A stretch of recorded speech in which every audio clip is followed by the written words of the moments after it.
and it said depending on where you live and you have like different strengths. Some are sweeter than others. The ones we have over here, they're pretty average. They're not over strong, but they're not like very, very mild as such. So pretty average kind of onions.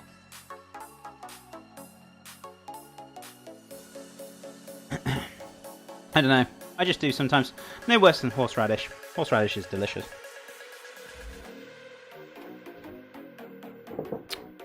Right, okay, so what we're going to do, I'm going to move the crisps aside because we need to start cooking this chutney down, so let's have a look. Just going to pop a tray over here, just so it's not sitting on the unit. Excuse me guys, sorry. Right. Let's pop them aside, and let's push these to the back a little bit. So, there we go. Right, so I'm going to get a little pan on.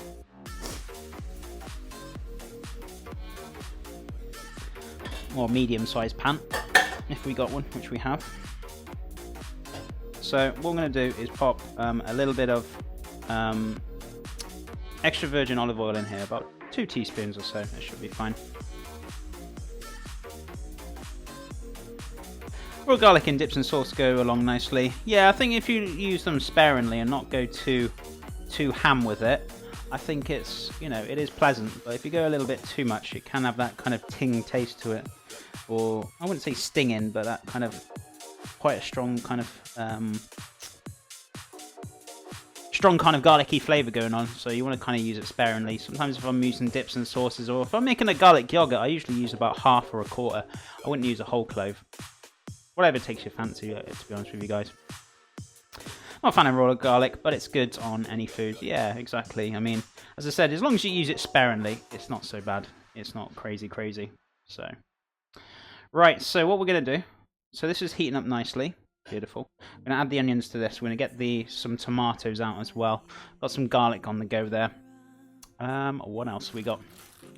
Let's pop that at the top. Oh, I always do that. First thing I do when I pull tomatoes out of a packet or when they're from the vine, have a smell of them. If they smell good, I'm happy. These smell beautiful. Oh, that smell of fresh tomatoes. I love that. Do you know, have you ever grown your own tomatoes before, guys? You've got your own kind of greenhouse, and you walk in that greenhouse, and that's the first initial smell you smell, is that tomatoey vine flavour. Oh, it smells beautiful. I love it. It smells so fresh. I just love that. I love that smell. It's amazing. Tomato or tomato? Who knows? Toonami, how's it going? Hello, chef. Hello, Toonami. How are you? How are things? Southeast Asian use raw garlic in their dipping sauce, especially on Thai and Viet. Yeah, I mean, it all depends on the variety as well. There's like probably thousands of different varieties and garlics. Tomatoes in my country is super acidic. Oh, really? Yeah, it's the same with any kind of vegetable and any kind of things. It's like with onions, tomatoes, there are so thousands and thousands of different varieties. Some are sweeter, some are more acidic, some are more kind of mild. You know, you just got to kind of find a variety that kind of suits you, and you kind of got to work on it. So if it's a little bit acidic, then yeah, you'd have to kind of try and add some kind of sweetness. These ones aren't acidic. They're pretty nice ones to eat. You could just eat them and, you know, they're delicious. But yeah, sometimes they can be a bit acidic and they can be a little bit kind of off-putting, so to speak. So you just got to kind of work with it and do the best you can with what you got, so to speak. I came up with a nice crisp dip last month. Shallots, garlic, chilies, vinegar, lime, olive oil, salt and pepper to taste.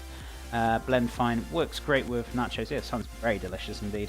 Sounds like great, fantastic flavours. Right, so let's pop that garlic in there with all the rest of the onions.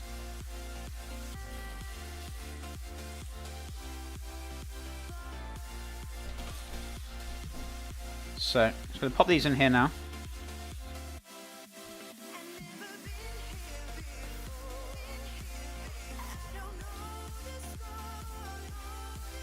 So just give my hands a bit of a wash.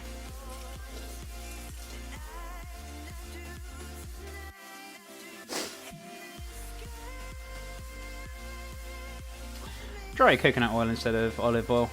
I mean, yeah, you can change it up if you really want to. I find I know coconut oil is kind of good for you, but within moderation. Coconut oil, I don't know if you guys know, is actually saturated fat. Even though that some people say, oh, it's very good for you, within small doses, to be fair with you. I don't ever really use coconut oil, with all honesty.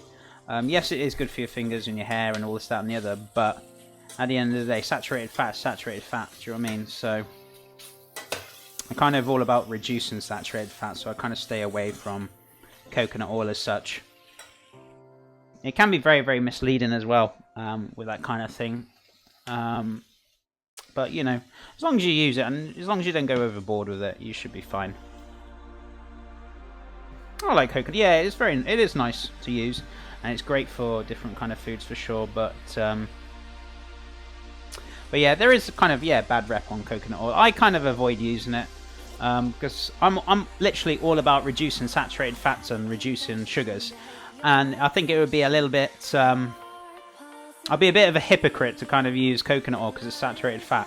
Do you know what I mean? So I'll be going against what I'm trying to promote. So that's why I kind of don't use it. But if you guys are going to use it, I would use it sparingly. Don't go crazy with it, but you know, there's nothing wrong with it. I'm not saying that it's like so bad, but it gets bad for you when you have way too much of it. So just go easy on it. At the end of the day, fat is fat, oil is oil. Do you know what I mean? They're all pretty much near enough the same, but you know, as I said, I'm all about reducing saturated and the sugars. Yeah, butter is even worse. It probably is. That's why I didn't really use butter at all. I only use butter for like treat days, so to speak. But yeah, very much so. I can imagine it being worse. I will use it here a lot for things, hair massages, like moisturizer in winter. Yeah, definitely. It has great properties. That's definitely not what I'm definitely trying to say, but I do kind of avoid it for my foods anyway. If you guys like using it, that's cool by me. Honestly, everyone has their own choice. Everyone's gonna, you know, definitely not agree on certain things. That's fine, and I respect point of views for sure. But for my cooking, I kind of keep away from it. I use it. I don't think I've ever really used it too much, to be honest with you. It is fantastic to use, and they make like great roast potatoes and things like that. And you know, it's fantastic in foods and things. Yes, definitely for sure. But for the saturated, as I said, I want to kind of reduce that, so to speak. I just don't like the flavour it adds to foods, unless it's a dish that absolutely needs it. Yeah, so like for example, if you needed something with like that coconut flavour, I suppose, in it, you know, definitely for sure. Especially in French dinner, they use a lot of butter in there. Oh yeah, definitely. If it's like French cuisine, it is literally butter in the sauce, butter in there, butter in there. Oh, let's just add another block of butter for the sake of it. I mean, yeah. Don't get me wrong, I love French cuisine. Very tasty, but I don't think I could live on the lifestyle for sure. Especially in like croissants and pastries and things for breakfast, do you know what I mean? I don't ever really eat those kind of things. I think maybe if I'm on holiday, maybe I would have that kind of thing, but I could not eat that daily. My goodness. But it is nice to have. It's just, you know, it's all about having things in moderation, guys, and you know, kind of taking those kind of steps to look after yourself a little bit more. So, you know, there are ways to do things. There really are. So these onions are kind of cooking down very nicely, very slowly. We've cut up a few tomatoes as well. I've left the seeds in. That's fine. If you want to take them out, you can do. But I'm going to leave them in for today. I'm quite happy with that.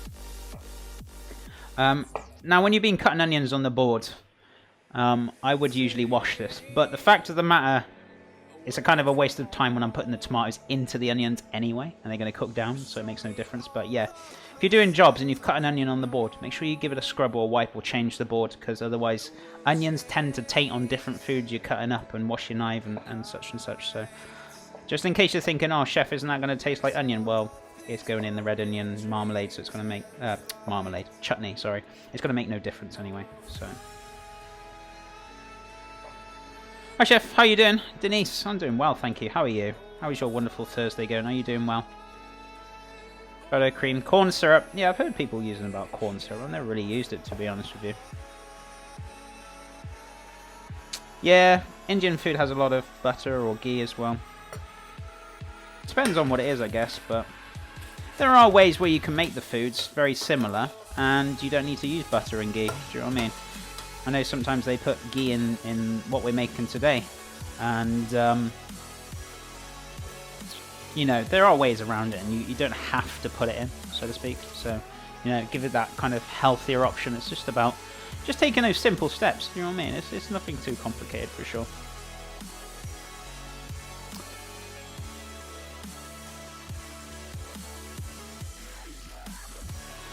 Man-made substances don't break down well in the body. Trans fats, for example. So let's give this all a bit of a mix-up. Anything and everything is better with onions.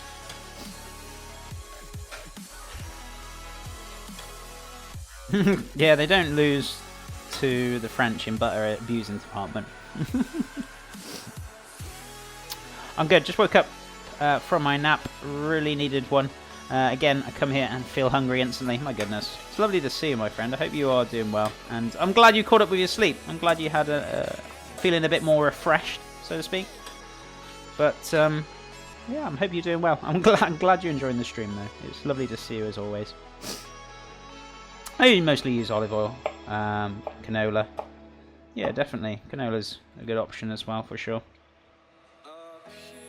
Depends. North Indian has a lot of butter and ghee. Southeast uses certain dishes only. Okay, so yeah, you know, there's different regions that use certain amounts. It comes back to again what we were talking about first thing this morning. Do you know what I mean? There's great diversities of different dishes, and people do them slightly different. Do you know what I mean? Olive oil is too overpriced in my country and overrated. It can be expensive if you can't get hold of some decent quality product, and you know. But to be honest with you, I think it's worth the money. And to be honest with you, I don't really buy extra virgin olive oil too often, and we get it for a reasonable price. So you know, it's okay. It's not so bad. Right, I need to turn this down. We're going a little bit crazy on the heat, so.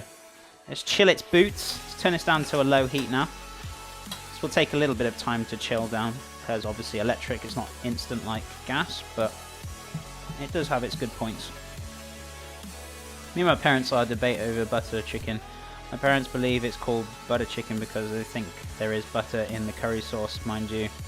Pre-made sauce, but I've made butter chicken scratch recipe with frying. Mixture of butter and olive oil, which one is it? I'm not too sure, to be fair with you. I don't really ever use butter in my kind of curries as such. But when it comes to like pre-made sauces and things, I definitely avoid like a plague, because the amount of sugars and fats they have in pre-made sauces, honestly. Just make your own, believe you me. It's healthier, tastier, and you're looking after yourself a lot more better, believe you me. They put unnecessary amounts of sugars in these pre-made sauces and things. Always make your own. I know time can be a bit of a